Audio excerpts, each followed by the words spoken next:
नदिया के पार 1982। नमस्कार दोस्तों, आपका स्वागत है हमारे इस YouTube चैनल में।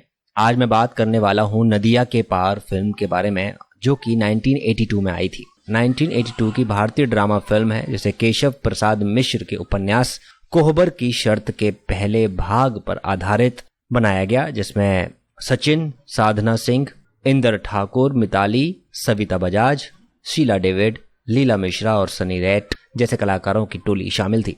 उत्तर प्रदेश के जौनपुर में स्थापित इस फिल्म की शूटिंग मुख्य रूप से कोराकत तहसील के विजयपुर और राजेगांवपुर में हुई थी, जहां पर 10 अक्टूबर 1982 को राजश्री प्रोडक्शंस के द्वारा फिल्म रिलीज की गई थी और 1982 की सबसे अधिक कमाई करने वाली फिल्मों में से एक बन गई थी।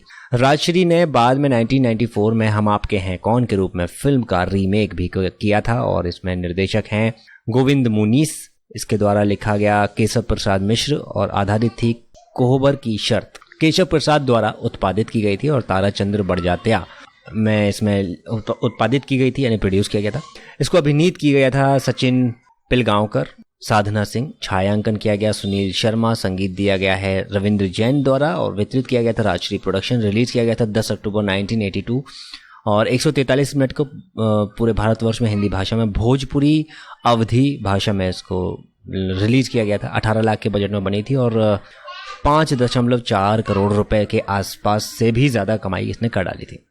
चंदन तिवारी के रूप में सचिन पिलगांवकर, ओंकार का छोटा भाई, गूंजा तिवारी के रूप में साधना सिंह, वैद्य जी की सबसे छोटी बेटी, रूपा की छोटी बहन, रूपा तिवारी की रूप में मिताली, वैद्य जी की बड़ी बेटी और गूंजा की बड़ी बहन, ओंकार की पत्नी और चंदन भाभी, विष्णु कुमार व्यास, वैद्य जी, गूंजा और पति रूपा के पति के रूप में, काकी के रूप में लीला मिश्रा, ओंकार तिवारी के रूप में इंदर ठाकुर, राम मोहन किशन के रूप में ओंकार और चंदन के चाचा, रज्जो और गूंजा की मां के रूप में रंजना सचदेव।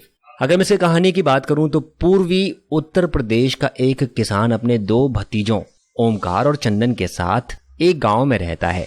वह बीमार पड़ जाता है और उसके इलाज नदिया पार दूसरे गांव के एक वैद्य द्वारा किया जाता है। जब किसान को ठीक लगा तो वह वैद्य से अपनी फीस के बारे में पूछता है। वैद्य, जो 2 बेटियों का बाप है और किसान के बड़े भतीजे ओमकार से उसकी बड़ी बेटी रूपा से शादी करने के लिए कहता है। किसान तुरंत सहमत हो जाता है और ओमकार का एक छोटा भाई चंदन और रूपा की एक छोटी बहन गूंजा है। शादी हो जाती है। रूपा के आने से ओंकार घर खुशियों से भर जाता है। चंदन और गूंजा हर वक्त एक दूसरे से झगड़ते और चिढ़ते हुए नजर आते हैं। जल्द ही रूपा गर्भवती हो जाती है और एक बच्चे को जन्म देती है। चूंकि घर में कोई और अन्य महिला नहीं है, रूपा ने ओंकार से गूंजा को घर के कामों में मदद करने के लिए कुछ समय के लिए बुलाने के लिए कहा। हर कोई खुशी से सहमत हो जाता है और चंदन गूंजा को घर लाने के लिए भी अपने भाभी के गांव जाता है। इस सफर के दौरान दोनों खुशी से गाने गाते हैं और दोस्त बन जाते हैं। उन दोनों के बीच कुछ पसंद आने लगती है और गूंजा परिवार में सभी के साथ अच्छा रिश्ता बनाने लगती है और घर भी सभी जिम्मेदारियां उठाती है। चंदन और गूंजा अंततः प्यार में पड़ जाते हैं और कुछ महीनों के बाद गूंजा भारी मन से अपने घर चली जाती है। चंदन उससे मिलने जाने के बहाने बनाता रहता है। गूंजा चंदन से एक वादा लेती है कि वह केवल उसके दूल्हे के रूप में उसके पास आएगी, दुल्हन के रूप में उसके पास आएगा। कुछ महीने के बाद जब रूपा अपने माता पिता से मिलने गई तो उनके प्यार के लिए बारे में पता चल जाता है। वह घर पर सभी से बात करने के लिए उनके विवाह गठबंधन की व्यवस्था करने का वादा करती है। दुर्भाग्य से जब वह अपने पिता माता के घर पर थी तब दुर्घटना से उसकी मृत्यु हो गई और कभी भी अपने प्रेम संबंध के बारे में सबको बता नहीं पाती। समय बीतता जाता है और रूपा के बिना ओंकार का जीवन निराशा और उदासी से भरा चला जाता है। उसके जीवन में खुशियां वापस लाने और उसके बच्चे के लिए मां बनाने के लिए उसके चाचा और रूपा के पिता में गूंजा की शादी ओमकार से करने का सुझाव दिया। चंदन गूंजा के प्रति अपने प्यार के बारे में किसी को नहीं बता पाता और अपने भाई की जिंदगी के लिए चुप रहता है। गूंजा भ्रमित होकर सोचती है कि उसके पिता ने उसकी शादी चंदन के साथ तय कर दी है और वह बेहद खुश हो जाती है। चीजें जब पता लगती हैं तो मोड़ लेती हैं और अपने जीजा ओमकार को शादी के लिए दिन ही दूल्हे के रूप में सजे हुए देखते हैं। उसका मानना है कि चंदन ने उसे धोखा दिया और अपने पिता की प्रतिष्ठा के लिए ओंकार से शादी करने के लिए सहमत हो गई। भावनाओं पर काबू पाने की कोशिश करने के बावजूद वह शादी की रस्मों के दौरान बेहोश हो जाती है और चंदन अकेले में गूंजा और उसकी स्थिति समझाने की कोशिश करता है। वह उसे समझाता है कि उसने अपने भाई के प्रति अपने परिवार और प्यार की खातिर अपने प्यार का बलिदान दे दिया और उसका फैसला कर लिया। वह उससे कहता है कि उससे सोच रहा था कि गूंजा उस पर भरोसा करेगी और इस फैसले में उसका समर्थन करेगी। यह सब सुनने के बाद गूंजा चंदन के बारे में बहुत सोचने लगती है और वह आश्वासन देती है कि अब वह उसके फैसले का समर्थन करेगी। तभी ओंकार कमरे में प्रवेश करता है और जाहिर तौर पर उसने यह पूरी बातचीत सुनी होती है। वह उसके बाद इस विशाल बलिदान को अस्वीकार करता है और उनके परिवारों को उसके परिवार के प्यार के बारे में सूचित करता है। सभी लोग गूंजा और चंदन की शादी कराने के लिए सहमत हो गए, जिससे सभी फिर से खुश हो गए। अगर मैं इसके फैक्ट्स की बात करूं तो 1 जनवरी 1982 को यानी नए साल के मौके पर रिलीज हुई थी राजश्री प्रोडक्शन की कल्ट क्लासिक फिल्म नदिया के पार। इस फिल्म की कहानी लिखी थी केशव प्रसाद मिश्र ने और जबकि फिल्म का डायरेक्ट किया था गोविंद मुनीस ने।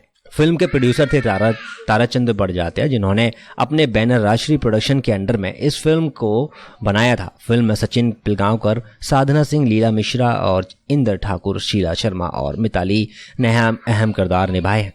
फिल्म में कुल 6 गीत थे, जिन्हें संगीतकार रविंद्र जैन ने कंपोज किया था और इन गीतों को लिखा भी था रविंद्र जैन ने ही लिखा था। इन गीतों में हेमलता, जसपाल सिंह, सुरेश वाडकर और चंद्रानी मुखर्जी ने अपनी आवाज़ दी थी और वह इस फिल्म के गीत बहुत ज़्यादा पसंद किए गए थे।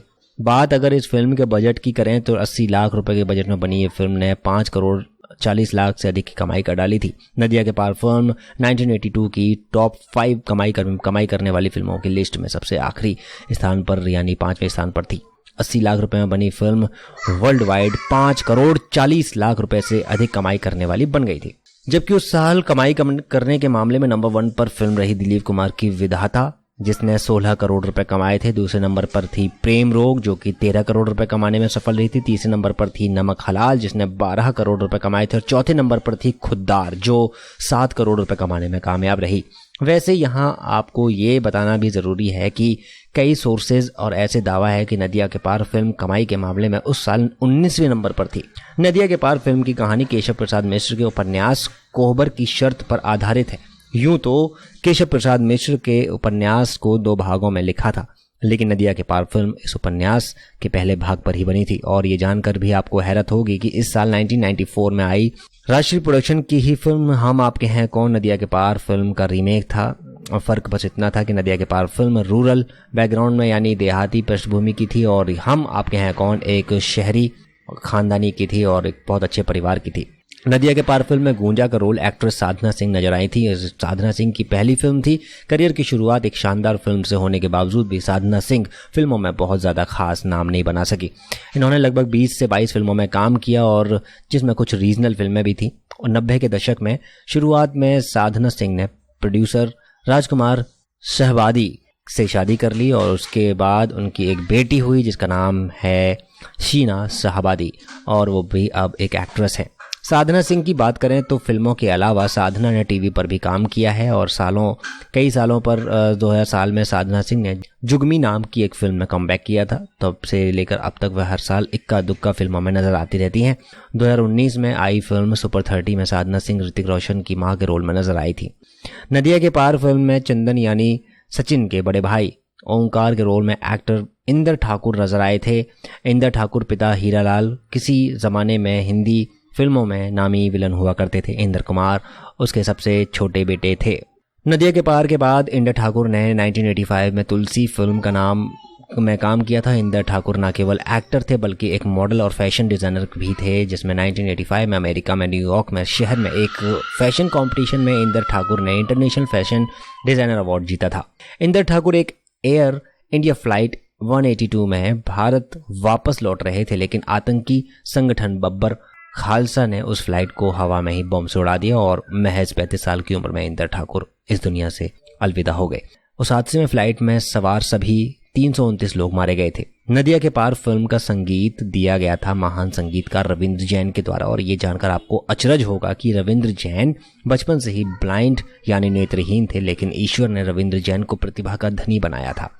नदिया के पार के अलावा रविंद्र जैन ने गीत गाता चल, चितचोर, तपस्या, पति पत्नी और वो, प्रतिघात, हिना और यो आग कब बुझेगी और बेटा हो तो ऐसा जैसी सुपरहिट फिल्मों में म्यूजिक कंपोज किया था। जबकि रामायण, श्री कृष्ण, अलिफ लैला, जय हनुमान, साईं बाबा जैसे लोकप्रिय टीवी शोज का भी संगीत रविंद्र जैन ने ही कंपोज किया था। रविंद्र जैन एक संगीतकार, गीतकार भी थे और नदिया के पार फिल्म के गीत रविंद्र जैन ने ही लिखे थे। 9 अक्टूबर 2015 को 71 साल की उम्र में रविंद्र जैन का निधन हो गया। नदिया के पार फिल्म में चंदन तिवारी का किरदार एक्टर सचिन पिलगांवकर ने निभाया था। 4 साल की छोटी उम्र से ही सचिन का फिल्म सफर शुरू हो गया था। कई फिल्मों में बाल कलाकार के तौर पर काम करने के बाद शोले में सचिन पिलगांवकर अहमद नाम के सपोर्टिंग रोल में नजर आए थे।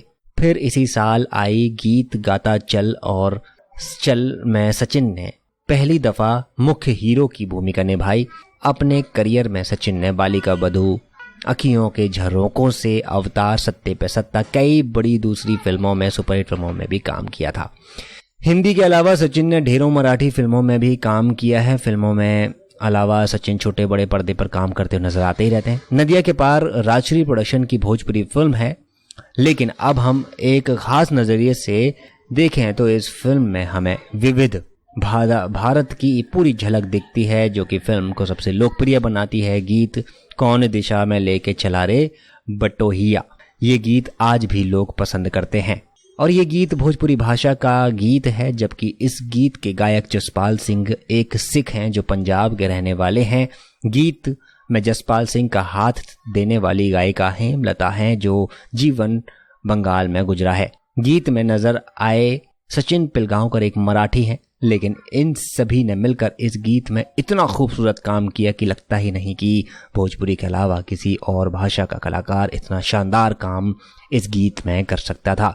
नदिया के पार रीमेक मानी जाती है सलमान खान की फिल्म हम आपके हैं कौन, लेकिन ये बात भी ध्यान देने वाली है कि जहां लोग हम आपके हैं कौन 1 घंटा 3 मिनट हाफ फ्राई शादी वीडियो कहकर इसकी आलोचना करते हैं, तो वहीं नदिया के पार फिल्म की आलोचना करने का मौका कभी कभी किसी को नहीं मिलता और ना मिल सका। बेशक हम आपके हैं कौन नदिया के पार से ज्यादा सफल हुई थी, लेकिन हम आपके हैं कौन के लिए राजश्री प्रोडक्शन ने ना केवल टॉप की स्टार कास्ट ली बल्कि बजट से भी कुछ ज्यादा खर्चा किया था। जबकि नदिया के पार उस दौरान छोटे कलाकारों के साथ बजट में बनाई गई थी और उसने काफी अच्छी कमाई की और दर्शकों के दिलों में घर बनाई। जबकि आपको हम बता दें कि हम आपके हैं कौन कई मौकों पर एकदम बनावटी भी नजर आती है।